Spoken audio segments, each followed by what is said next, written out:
Assalamualaikum pelajar Indonesia, selamat pagi. Ayo kita belajar bersama Pak Sri Wasito, SPD MPD. Pada materi kelas 5, tema 1, subtema 3, pembelajaran 1. Belajar bermakna dan berprestasi. Semangat belajar daring dibimbing jelas tiap langkah, ada contoh pengerjaan dan mengasihkan. Nah, jangan lupa tekan tombol like, subscribe, dan tombol lonceng agar anak-anak mendapatkan pemberitahuan materi berikutnya. Tujuan pembelajaran pada pagi hari ini, pertama, berdasarkan ilustrasi gambar, siswa dapat menentukan ide pokok dengan tepat. Kedua, berdasarkan bacaan, siswa dapat menentukan ide pokok dengan tepat. Ketiga, berdasarkan tayangan video, siswa dapat menyebutkan minimal 3 alat pembuatan gerabah dengan tepat. Tujuan pembelajaran yang keempat, berdasarkan tayangan video, siswa dapat menjelaskan proses pembuatan gerabah dengan bahasa sendiri dengan tepat. 5. Dengan bimbingan guru dan orang tua, siswa dapat mengembangkan ide pokok menjadi paragraf dengan tepat. Ayo kita mulai dengan poin bahasan. Pertama, ide pokok dari gambar. Yang kedua, ide pokok dari teks. Yang ketiga, alat pengrajin gerabah. Yang keempat, proses pembuatan gerabah. Dan yang kelima, mengembangkan ide pokok menjadi paragraf.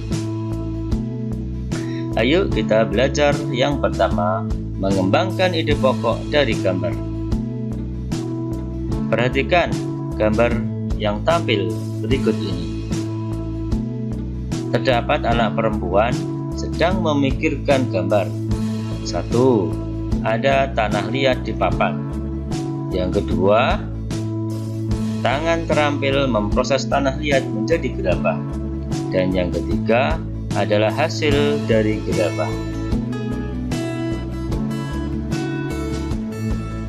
Ide pokok apa yang dapat menggambarkan ketiga gambar tersebut? Ada tanah, ada proses pembuatan gerabah, dan ada hasil gerabah. Adalah proses pembuatan gerabah. Ayo belajar yang kedua, ide pokok dari teks. Ada teks dengan judul Gerabah dari Pulau Madura. Salah satu warisan karya budaya yang sangat tua, luas persebarannya dan mampu bertahan hingga sekarang adalah gerabah, yakni barang pecah belah dari tanah bakar yang dibuat secara tradisional. Gerabah juga dikenal dengan sebutan tembikar. Gerabah konon sudah dibuat manusia sejak mereka hidup menetap dan mulai bercocok tanam beberapa ribu tahun sebelum tahun Masehi. Dan kini masih kita dapatkan di seluruh pelosok Nusantara, tidak terkecuali di Pulau Madura. Apa kata kunci yang selalu diulang pada tiap kalimat? Ya, gerabah. Ada pada paragraf 1, kalimat 1, kalimat kedua, dan kalimat ketiga. Untuk lebih jelasnya, paragraf tersebut kita uraikan menjadi kalimat-kalimat berikut ini. Perhatikan kalimat penyusun paragraf tersebut. Kalimat pertama. Kemudian pada kalimat kedua, gerabah juga dikenal dengan sebutan tembikar, dan kalimat ketiga tampak seperti diuraian. Nah, anak-anak semua, kita perhatikan kalimat 1, kalimat 2, dan kalimat 3 semuanya terdapat kata gerabah. Maka kita menganalisis terlebih dahulu dari ketiga kalimat ini. Kita tentukan kalimat utama terletak di kalimat 1, kalimat 2, atau kalimat ketiga. Nah, kalau di sini disebutkan gerabah disebut tembikar, nah di paragraf pertama juga sudah ada. Kemudian yang pada paragraf ketiga dijelaskan proses atau sejarah di gerabah di paragraf pertama juga sudah ada. Maka dapat disimpulkan bahwa kalimat kedua dan kalimat ketiga merupakan penjelas dari kalimat pertama. Kesimpulan dari paragraf pertama adalah kalimat utama terletak pada kalimat pertama atau kalimat ke-1. Kemudian dari kalimat pertama itu kita simpulkan ide pokoknya atau kita ringkas ya. Dapat disimpulkan bahwa ide pokok paragraf 1 adalah gerabah warisan budaya terbuat dari tanah. Nah, anak-anak dapat berlatih mandiri menentukan ide pokok dari bacaan pada buku siswa halaman 127 sampai 128. Jangan lupa ditulis di dalam buku ya. Yang ketiga, ayo kita mengenal alat pengrajin gerabah. Perhatikan alat pengrajin gerabah dan fungsinya pada layar berikut ini. Kita mengenal yang pertama adalah panombuk atau penumbu berupa bulatan bertangkai atau alat pembentuk bagian dalam seperti ini. Kemudian yang kedua panempa atau penempa, yaitu untuk membentuk dan penghalus bagian luar berupa sekeping papan. Berikutnya yang ketiga adalah pengorek atau pengerok, sejenis sabit bermata miring bertangkai panjang untuk menghaluskan bagian dalam. Alat yang keempat yaitu penyambungan, yaitu wadah air untuk menetesi gerabah dengan secarik kain agar mudah dihaluskan. Yang kelima, pangelet, yaitu secarik kain untuk membentuk bibir gerabah. Yang keenam, pangajakan, yaitu sejenis nyiru untuk ayapan pasir. Yang ketujuh, pangabuan atau tempat abu. Yang kedelapan, panompal, yaitu alat menyisihkan abu dari kebakaran. Yang kesembilan, werkower, yaitu galah berujung kawat lengkung seperti ini ya anak-anak. Kemudian berikutnya yang ke-10, pamotong, yaitu sejenis pisau atau kawat pemotong tanah liat. Yang ke-11, pungku atau tempat pembakaran gerabah. Nah, anak-anak, kita telah mengenal alat pengrajin gerabah. Ada 11 ya tadi. Coba sebutkan 3 alat pengrajin gerabah. 1. Apa ya? Panombuk. 2. Panempa. 3. Pangorek. Ya, betul sekali. Anak-anak telah mampu menyebutkan 3 alat pengrajin gerabah.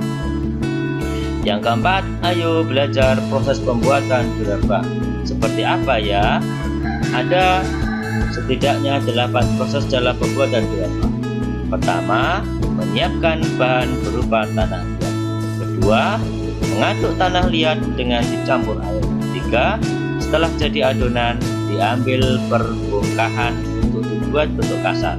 Keempat, dengan menggunakan kain pangelet, bibir atau pinggiran bongkahan dibentuk sehingga bulat dan melingkar. Yang kelima, bila yang dibuat sejenis periuk, maka ketika pinggiran atau bibir sudah jadi lalu diangin-anginkan, baru kemudian membuat bagian perut yang terpisah dengan bibir. Kemudian setelah jadi, perut dan bibir disambung dan diperhalus.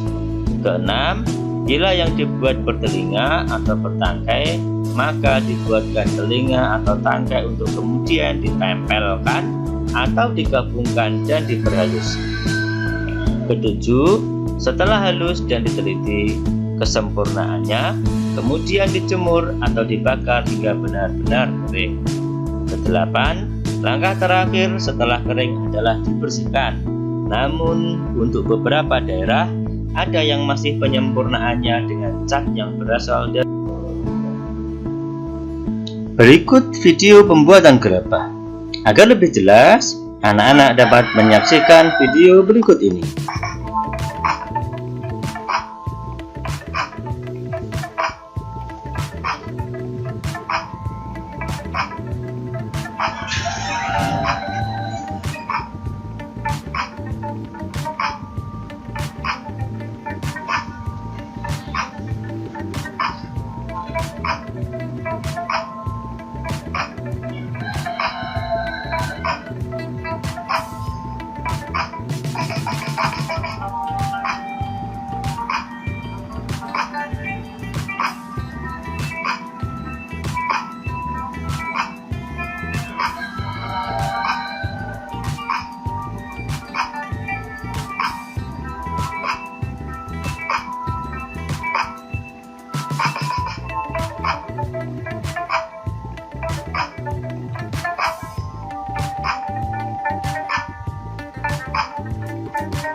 Nah, proses pembuatan gerabah secara tradisional sudah hampir selesai.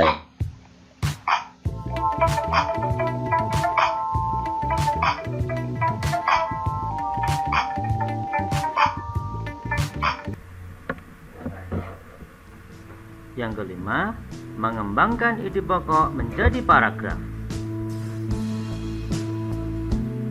Kembangkan ide pokok menjadi paragraf. Kamu sudah bisa menentukan ide pokok dari sebuah bacaan. Sekarang, kembangkan ide pokok berikut menjadi sebuah paragraf, yaitu dengan ide pokok tanah liat banyak kegunaannya. Mari kita pikirkan kira-kira kalimat apa yang bisa dikembangkan dari ide pokok tanah liat banyak kegunaannya. Kalimat pertama, tanah liat memiliki banyak kegunaan. Dilanjutkan, tanah liat digunakan untuk pembuatan gerabah alat rumah tangga. Tanah liat juga digunakan untuk membuat bahan bangunan seperti genting dan bata merah.